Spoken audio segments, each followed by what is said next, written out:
সহধর্মী প্রতিভা রানী মাইতি। মুস্তাক ভাই অনেক আগে আমাকে কার্ড পাঠিয়ে দিয়েছিল হোয়াটসঅ্যাপে, আমি কথা দিয়েছিলাম আসবো। তো আমার কথা হচ্ছে যে মুয়াজ্জাম ইমাম কেশপুরের যত লোক আছে মেদিনীপুর জেলায় সকলেই আমাদের দলকে সহযোগিতা করে, যার ফলে 21-এর নির্বাচনে সিউড়ি দিয়ে জিততে পেরেছিল, না হলে জিততে পারতাম না আমরা।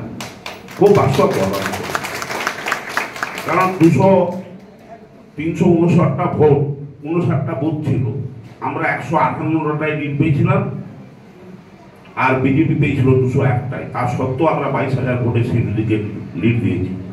অতএব গতবারে